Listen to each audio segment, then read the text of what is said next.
Hello dear aspirant, welcome to my new video.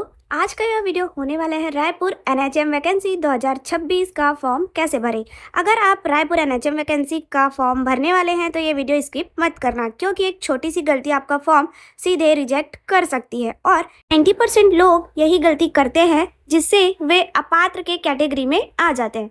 तो देखिए, इस वीडियो में आपको हम बताने वाले हैं एनएचएम वैकेंसी 2026 का फॉर्म स्टेप बाय स्टेप कैसे भरना है, कौन कौन से डॉक्यूमेंट लगेंगे और किन गलतियों से आपको बचना होगा। तो वीडियो को लास्ट तक जरूर देखिए। तो चलिए वीडियो स्टार्ट करते हैं। देखिए, इसमें 8वीं से स्नातक पास कैंडिडेट के लिए अटेंडेंट, वार्ड आया, कुक, काउंसलर जैसे पोस्ट हैं, साथ ही लैब टेक्नीशियन, लैब असिस्टेंट जैसे पोस्ट इस भर्ती में जारी किए गए हैं। जैसा कि आप स्क्रीन पर देख पा रहे हैं, इसमें 12वीं पास कैंडिडेट के लिए अटेंडेंट का 4 पोस्ट है और ऑप्थेल्मिक असिस्टेंट का पोस्ट है और वार्ड अटेंडेंट का पोस्ट है। इस प्रकार टोटल 49 पोस्ट यहाँ जारी किए गए हैं। साथ ही post wise detail, qualification detail और सैलरी डिटेल का फुल डिटेल वीडियो हमारे चैनल सीजी जॉब अपडेट पर अपलोडेड है, आप विजिट कर लीजिएगा। अब जानते हैं इस वैकेंसी का फॉर्म फिलअप कैसे करना है। तो देखिए, एप्लीकेशन फॉर्म का फॉर्मेट आप पीडीएफ के लास्ट पेज से डाउनलोड कर सकते हैं। डाउनलोड करके प्रिंट आउट करा के आपको कुछ इस प्रकार का इंटरफेस देखने को मिल जाएगा। साथ ही फॉर्म फिलअप करने से पहले आप एक बात ध्यान देंगे, फॉर्म आपको 10th के मार्कशीट के अकॉर्डिंग ही फिल करना होगा। तो चलिए वीडियो शुरू करते हैं। फॉर्म के फर्स्ट पेज पर पहले नंबर पर आवेदित पद का नाम दिया गया है और उसके बाद कार्यक्रम का नाम जिसके तहत आवेदन किया जा रहा है। तो ध्यान देंगे, आवेदित पद का नाम हमने अटेंडेंट एनआरसी के पद के लिए आवेदन किया है और साथ ही प्रोग्राम का नाम भी आपको पोस्ट के साइड में पीडीएफ में देखने को मिल जाएगा, जहां पर पोस्ट का डिटेल दिया गया है, जैसा कि आप स्क्रीन पर देख पा रहे हैं। Name of post and name of program clear है। तो अटेंडेंट का पोस्ट के प्रोग्राम का नाम था एनआरसी, तो इस प्रकार से मेंशन कर लीजिएगा। अब देखिए, ऊपर आपको पीडीएफ के लेफ्ट साइड में पासपोर्ट साइज फोटो पेस्ट करने का बॉक्स दिया गया है। साथ ही फोटो को सेल्फ अटेस्टेड यानी स्व प्रमाणित करना होगा। कुछ इस प्रकार से फोटो को पेस्ट करके सिग्नेचर करेंगे। फोटो के ऊपर सिग्नेचर करना ना भूले, यह एक इम्पॉर्टेंट स्टेप है। अगर सिग्नेचर करना भूल जाते हैं तो कैंडिडेट को अपात्र कर दिया जाता है। क्लियर। तो आगे देखिए, अब जो कॉलम दिया गया है आवेदक आवेदिका का पूरा नाम हिंदी में, देखिए जो भी यहाँ पर इंस्ट्रक्शन दिया गया है उसको फॉलो करते हुए फॉर्म फिल करिएगा। लास्ट में एक इम्पॉर्टेंट पॉइंट है, उसको कवर करेंगे, तो वीडियो को लास्ट तक जरूर देखिए। इसके बाद देखिए, बोला गया है अंग्रेजी के कैपिटल लेटर में, तो आपको अपना नाम अंग्रेजी के कैपिटल लेटर में फिल करना होगा। सेकंड है फादर नेम, पिता पति का नाम, तो यहाँ पर आपके फादर का नेम मेंशन करना है, फिर माता का नाम मेंशन करना है, जन्म तिथि लिखना है 4th नंबर के पॉइंट में अंकों में।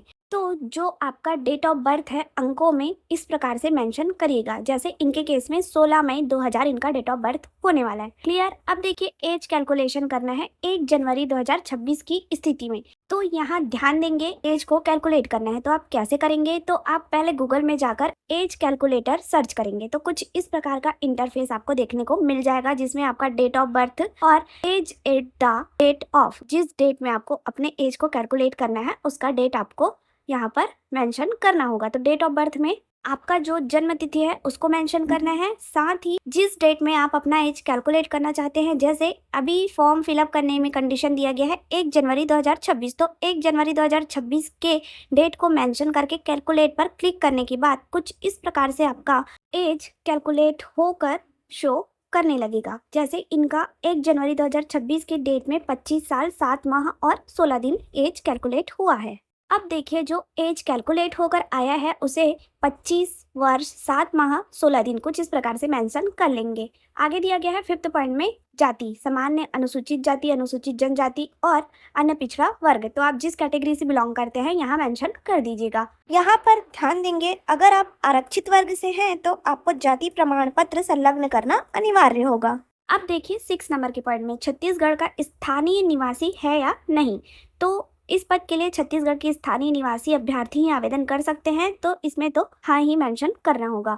क्या आवेदक दिव्यांग है, यदि आपके केस में लागू होता है तो हाँ, और दिव्यांगता का प्रतिशत एवं प्रकार यहाँ मेंशन कर देंगे। आगे है 8th नंबर के पॉइंट में भूतपूर्व सैनिक हाँ या नहीं, तो हमारे केस में यह नहीं है। अगर आपके केस में हाँ है तो आपको प्रमाण पत्र संलग्न करना आवश्यक है। आगे दिया गया है 9th नंबर के पॉइंट में स्थायी निवास का पता, तो आपका फुल एड्रेस जैसे इनका मेंशन किया गया है, ग्राम, पोस्ट, जिला, पिन कोड सहित लिखना होगा। उसके बाद आपका 10वें नंबर पर है वर्तमान पत्र व्यवहार का पता, तो स्थायी निवास का पता और प्रेजेंट एड्रेस सेम है तो इसमें तदेव या पूर्ववत फिल कर सकते हैं, जैसा कि आप स्क्रीन पर देख पा रहे हैं। Clear friends? चलिए बढ़ते हैं। नेक्स्ट जो दिया गया है दूरभाष नंबर या मोबाइल नंबर, तो आपका मोबाइल नंबर आवश्यक रूप से मेंशन करिएगा ताकि आपके चयन के उपरांत आपको कांटेक्ट किया जा सके, और ईमेल आईडी भी यहाँ मेंशन कर लेंगे। उसके बाद है 11वें नंबर पर मेडिकल, पैरामेडिकल, नर्सिंग का काउंसिल का नाम, पंजीयन क्रमांक एवं दिनांक यदि लागू हो तो देखिए हमने अटेंडेंट के पोस्ट के लिए अप्लाई किया है तो हमारे केस में यह लागू नहीं होता है, तो यहाँ डैश कर देंगे या क्रॉस कर देंगे। साथ ही यहाँ एक इम्पॉर्टेंट बात ध्यान देंगे, यदि आप स्टाफ नर्स के पोस्ट के लिए, फार्मासिस्ट या और किसी भी पोस्ट के लिए अप्लाई करते हैं तो आपको इस पॉइंट में मेडिकल, पैरामेडिकल, नर्सिंग काउंसिल का नाम, पंजीयन क्रमांक एवं दिनांक फिल करना ना भूलें, यह आवश्यक रूप से भरना होगा। आगे दिया गया है 12th नंबर के पॉइंट में क्वालिफिकेशन, तो देखिए इस पोस्ट के लिए आपको 8th पास क्वालिफिकेशन बोला गया था अटेंडेंट एनआरसी के पोस्ट के लिए, तो यहाँ पर पहले आप कक्षा 8वीं का परीक्षा का नाम लिख लेंगे। बोर्ड, विश्वविद्यालय और संस्थान के नाम में पूर्व माध्यमिक विद्यालय आप जहाँ से पास आउट किए हैं उसका नाम रहेगा, और कौन से वर्ष में उत्तीर्ण किए हैं उसको मेंशन करेंगे। साथ ही प्राप्तांक और पूर्णांक, जैसे 600 में 540 प्राप्त किए हैं और 90% इनका परसेंट होने वाला है। क्लियर है? साथ ही एक और बात यहाँ पर ध्यान देंगे, यदि आपके क्लास 8th के रिजल्ट में आपका डेट ऑफ बर्थ मेंशन नहीं है तो आयु के सत्यापन के लिए आपको कक्षा 10वीं का रिजल्ट भी इसमें मेंशन करना होगा। साथ ही इसकी जीरोक्स कॉपी भी आवेदन के साथ संलग्न करना ना भूलें।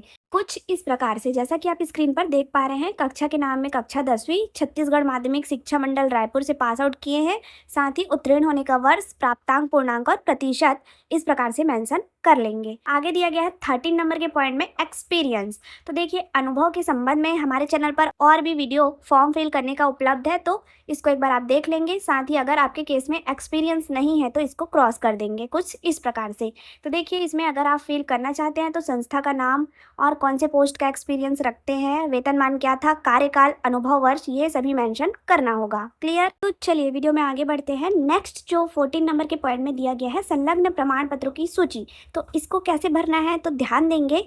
अगर आप अटेंडेंट के पोस्ट के लिए अप्लाई कर रहे हैं तो इसमें क्वालिफिकेशन है 8th पास, और किसी किसी पोस्ट में अटेंडेंट के पोस्ट में 12th पास क्वालिफिकेशन है, तो पहले आपको 10वीं की अंक सूची डेट ऑफ बर्थ के लिए संलग्न करना होगा, और साथ ही फर्स्ट नंबर के पॉइंट में मेंशन भी करना होगा।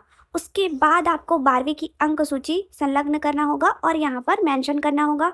साथ ही जीवित पंजीयन प्रमाण पत्र, निवास प्रमाण पत्र, यदि जाति प्रमाण पत्र आपके केस में लागू होता है तो, और आधार कार्ड की छाया प्रति, ये सभी प्रमाण पत्रों की जीरोक्स कॉपी यानी फोटो कॉपी आवेदन के साथ संलग्न भी करना है, और संलग्न प्रमाण पत्रों की सूची में मेंशन भी आपको करना होगा। साथ ही सभी ओरिजिनल डॉक्यूमेंट भी लेकर आपको वॉक इन इंटरव्यू में उपस्थित होना होगा।